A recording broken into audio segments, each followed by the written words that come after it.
पिछले वीडियो में हमने देखा था रिसीट एंड पेमेंट के बारे में भी पढ़ा था। लाभ ना कमाने वाली संस्थाएं जो होती हैं वो 3 खाते बनाती है, receipt and payment, income and expenditure और बैलेंस शीट। पिछले वीडियो में हमने रिसीट एंड पेमेंट अकाउंट का बारे में जाना था और इसको कैसे प्रिपेयर किया जाता है ये भी जाना था। इसकी विशेषताओं के बारे में भी जाना था कि कौन कौन सी मुख्य हम बातों को ध्यान में रखते हैं इसको बनाते वक्त, और फॉर्मेट भी हमने देखा था। तो इस वीडियो में हम पूरी आइटम्स के बारे में डिस्कस करेंगे। मैक्सिमम जो आइटम्स हैं इसमें कवर हुई हैं, लेकिन कुछ अगर छूटी होंगी तो उसको हम डिस्कस कर लेंगे नेक्स्ट में। तो हम देखते हैं receipt and payment account for the period ending on, यहाँ पे डेट लिखते हैं। फिर डेबिट साइड देखो, क्रेडिट साइड ये देखिए आप,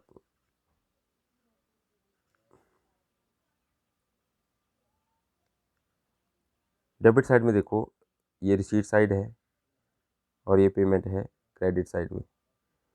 अब जब भी हमने स्टार्ट करना है रिसीट एंड पेमेंट अकाउंट को तो हमने टू बैलेंस BD करके लिखना है और कैश में जितना अमाउंट हमारे पास है वो लिख देना है यहाँ पे इनर कॉलम में, और बैंक में भी हमने लिख देना है इनर कॉलम में, और उसको फिर लाइन लगा के आगे फॉरवर्ड कर दिया जाएगा मेन कॉलम में।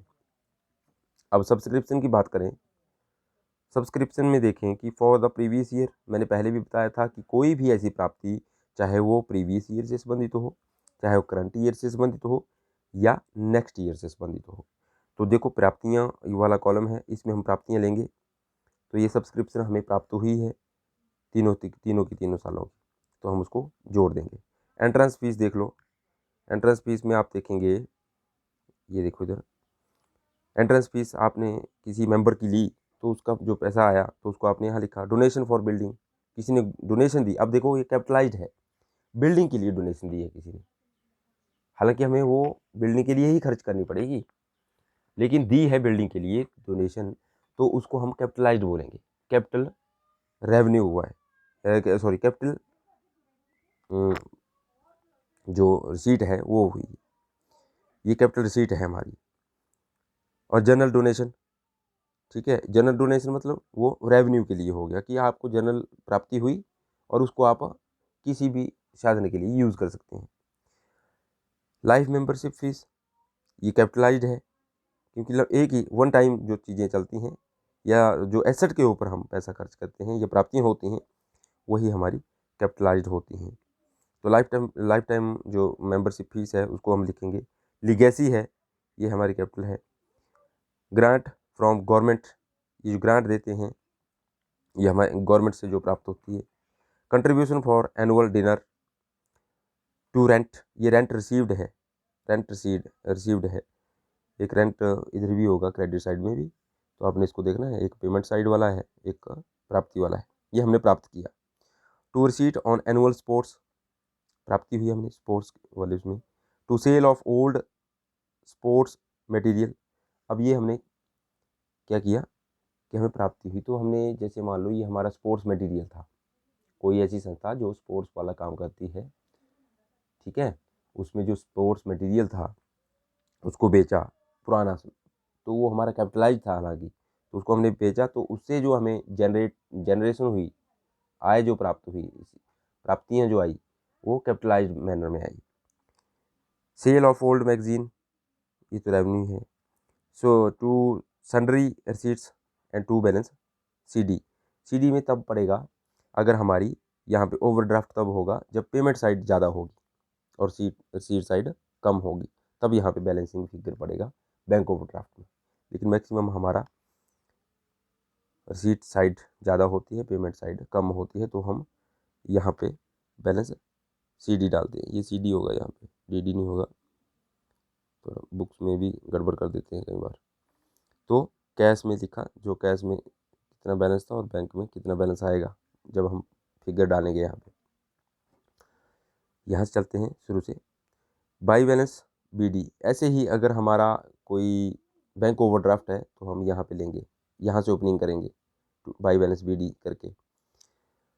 बाई एनुअल स्पोर्ट्स एक्सपेंसेस, जितने भी एक्सपेंसेस हैं by salary and wages, salary and wages चला गया। रेंट, रेट्स एंड टैक्सेस यहाँ पे आएंगे। बाई इंश्योरेंस, एक्सपेंसेस है। फर्नीचर है, फर्नीचर खरीदा तो फर्नीचर देखो हमने ये कैपिटलाइज्ड, क्या है ये कैपिटलाइज्ड जो मद है, आइटम है, क्योंकि फर्नीचर हमने खरीदा, संपत्ति पे खर्च कर रहे हैं।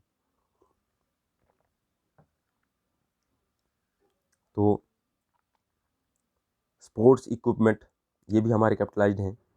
बुक्स एंड पीरियोडिकल्स ये भी हमारी, क्योंकि जैसे लाइब्रेरी होती हैं तो लाइब्रेरी में हम जो बुक्स लेते हैं तो स्टॉक में चढ़ाते हैं तो वो कैपिटलाइज हो जाती हैं। ऑडिट फीस है, प्रिंटिंग एंड स्टेशनरी है, खर्चे हैं सारे। ऑनरेरियम है, बैंक चार्जेस हैं, क्योंकि कैश में सारी चीज़ें हो रही हैं ना। पोस्टेज एंड टेलीग्राम है, वाटर एंड इलेक्ट्रिसिटी है, कन्वीनियंस एंड ट्रेवलिंग है, ट्रेवलिंग एक्सपेंसेस हैं, सनरी एक्सपेंसेस हैं, एनुअल डिनर एक्सपेंसेस हैं। 19% इन्वेस्टमेंट, इसके बारे में हम डिस्कस करेंगे आगे, लेकिन इन्वेस्टमेंट जो भी हम इन्वेस्टमेंट करते हैं वो भी यहाँ पे आती है। और जो बैलेंसिंग फिगर जब आ जाएगा तो हमारे पास बैलेंस CD बन के हम निकालेंगे। इसको आपने उन्हीं जो इसकी करेक्टरिस्टिक्स हैं और जो हमने रूल्स पढ़े उन रूल्स को आपने फॉलो करना है। एक बार नहीं पता लगेगा, धीरे धीरे पता लगेगा, एक बार में नहीं होगा, लेकिन धीरे धीरे आप इसके क्वेश्चंस जितने भी होंगे उनको आप सॉल्व कर लेंगे। अगर यहाँ पे पॉसिबल हुआ तो मैं यहाँ पे भी आपको क्वेश्चन करवाऊँगा, ठीक है। तो फिर हम वैसे करेंगे कि कोई ना कोई क्वेश्चंस हम यहाँ पे करेंगे अगर पॉसिबल हुआ यहाँ पे, नहीं तो हम डिस्कस जरूर कर लेंगे, ठीक है। तो मुझे लगता है, आई होप कि आपको ये समझ आ गया होगा। आपने बार बार देखना है इसको, ठीक है। अब इसके आगे हम इसमें जो नेक्स्ट चीज़ है वो देख लेते हैं। प्राप्ति एवं भुगतान खाते और रोकड़ बही में अंतर। पिछले वीडियो में हमने देखा था कि रोकड़ बही भी हमने पढ़ा था कि रोकड़ बही का संक्षिप्त सारांश है ये पूरे वर्ष भर का। अब हमने थोड़ा सा इसमें अंतर देखना है कि अंतर क्या है। अब आपके दिमाग में ये होना चाहिए कि आपके दिमाग में कैश बुक होनी चाहिए कि कैश बुक क्या होती है, क्योंकि प्राप्ति एवं भुगतान खाता तो अभी आप पढ़ रहे हैं तो ये तो आपकी नज़रों में है ही। तो आपने जब भी ऐसे अंतर करना होता है तो आपको वो जो फॉर्मेट है पहले वहीं से चलना होता है। जैसे हम देखें कि आधार, पहला पॉइंट है आधार, इसका बेसिस क्या है। तो इसका बेस अगर देखें प्राप्ति एवं भुगतान खाते में ये जो बेस है वो रोकड़ बही के आधार पर तैयार किया जाता है, क्योंकि आपको पता है कि सभी भुगतान और सभी प्राप्तियां इसमें लिखी जाती हैं। तो नगद है, ठीक है, तो रोकड़ बही के आधार पर यह तैयार होता है। और रोकड़ बही यह नगद प्राप्तियों एवं नगद भुगतानों के आधार पर तैयार होता है। रोकड़ बही में हम जो कैश आइटम्स हैं, कैश रिसीट हैं और कैश पेमेंट्स हैं उनको लिखते हैं। सेकंड में देखें, सेकंड पॉइंट आता है पीरियड, अवधि। प्राप्ति एवं भुगतान खाते में इसमें जो लेखांकन अवधि की समाप्ति पर इसे तैयार किया जाता है और यह रोकड़ बही का एक सारांश होता है। मैंने पहले बताया कि period, for the period ending के लिए बनाया जाता है, लेखा अवधि की समाप्ति पर इसको तैयार किया जाता है। जबकि रोकड़ बही की बात करें तो नगद प्राप्तियों एवं नगद भुगतानों के आधार पर प्रतिदिन के लिए तैयार किया जा सकता है। Day to day cash book बनाई जाती है ना, वीकली बनाई जाती है, फोर्टनाइटली बनाई जाती है, मंथली बनाई जाती है। तो आपने पढ़ा था इसके बारे में भी, 1 कॉलम 2 कॉलम है ना, 3 कॉलम कैश बुक, ये सारे कैश बुक के बारे में आपने पढ़ा था, तो वही दिमाग में होना चाहिए। थर्ड में देखें डेबिट साइड और क्रेडिट साइड। प्राप्ति एवं भुगतान खाते में हम क्या करते हैं, डेबिट साइड में क्या लिखते हैं, जैसे हमने फॉर्मेट देखा, ये देखो यहाँ पे डेबिट साइड में हम क्या लिखते हैं, ये रसीट लिखते हैं। और क्रेडिट साइड में हम क्या लिखते हैं, पेमेंट लिखते हैं। जबकि वहाँ क्या लिखते थे कैश बुक में, पर्टिकुलर्स, ठीक है, date particulars amount, date particulars amount, क्योंकि खाता है ना वो, एक इसमें से खाता है। बुक जैसे बनाई जाती है तो वो सारी की सारी एक साइड पे हम डेबिट साइड लिखते थे और क्रेडिट साइड लिखते थे। अभी हम यहाँ पे देखें रोकड़ बही में डेबिट और क्रेडिट पक्ष होते हैं, ठीक है। और फोर्थ नंबर पे देख लें कि दोहरा लेखा प्रणाली का भाग। इसमें अब ज़्यादा है तो इसमें आप फॉर्मेट भी देख सकते हैं, कंपैरिजन कर सकते हैं। एक साइड आप नेट पे निकाल सकते हैं इसका फॉर्मेट, रिसीट एंड पेमेंट और कैश बुक, या आप अपनी जो प्रीवियस अकाउंट्स की बुक है +1 की, उसको जब भी इसको आप पढ़ेंगे, इस चैप्टर को आप पढ़ेंगे, तो वो भी रोकड़ बही को भी आपने निकालना है, ताकि आप दोनों को कंपेयर कर सकें। इसके फॉर्मेट के सामने उसके फॉर्मेट को रखना है और कंपेयर करना है आपने, उससे आप ज़्यादा सीख पाओगे। और अंतर अगर आता है तो आप अंतर को भी बड़ी आसानी से अच्छे तरीके से आप एक्सप्लेन कर पाओगे। फोर्थ है दोहरा लेखा प्रणाली का भाग। देखिए, पहले तो हमने कभी नहीं बनाया, +1 में हमने डबल एंट्री सिस्टम पढ़ा तो हमने रिसीट एंड पेमेंट तो बनाया नहीं, ठीक है।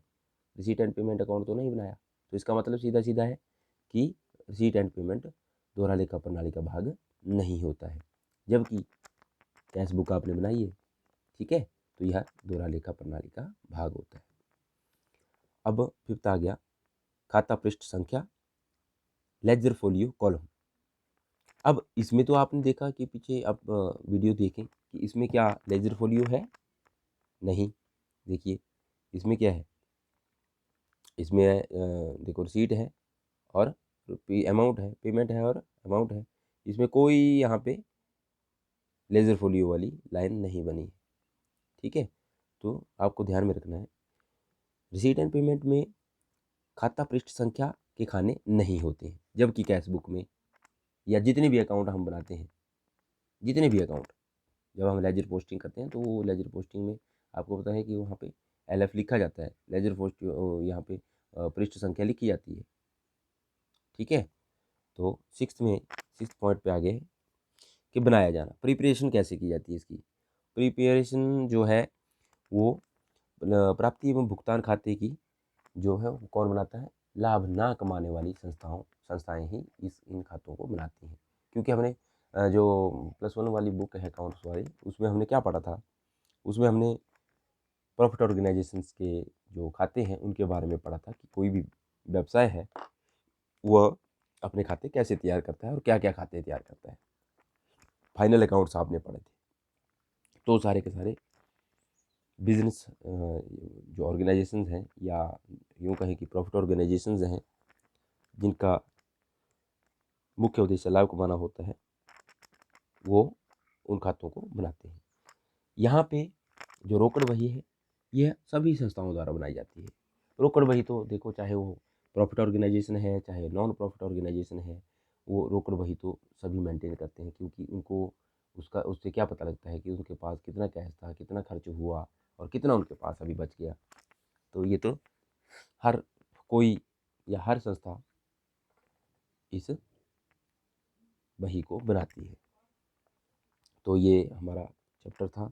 अभी हम आगे डिस्कस करेंगे, अगले वाले वीडियो में हम डिस्कस करेंगे इनकम एंड एक्सपेंडिचर अकाउंट। तो आपके लिए होम असाइनमेंट भी है। मुझे लगता है कि आपने रिसीट एंड पेमेंट अकाउंट के बारे में जान लिया होगा, अच्छे से समझा होगा। आई होप इसकी विशेषताएं भी आपने समझी होंगी, और इसका फॉर्मेट जो हमने अभी डिस्कस किया उसके बारे में भी जाना होगा, और जो प्राप्ति एवं भुगतान खाते और रोकड़ बही में अंतर है वो भी आपको अच्छे से समझ आ गया होगा। और आपने शुरू करना है जो आपके जो एक्सरसाइज है अकाउंट, उसमें अकाउंट्स वाली बुक में, तो आपने रिसीट एंड पेमेंट अकाउंट बनाने की कोशिश करनी है इसी आधार पर, जिस आधार पर मैंने यहाँ पे जो आपको समझाया है। नहीं समझ आता है कहीं तो आप कमेंट सेक्शन में कमेंट डाल के पूछ सकते हैं किसी भी आइटम्स के बारे में।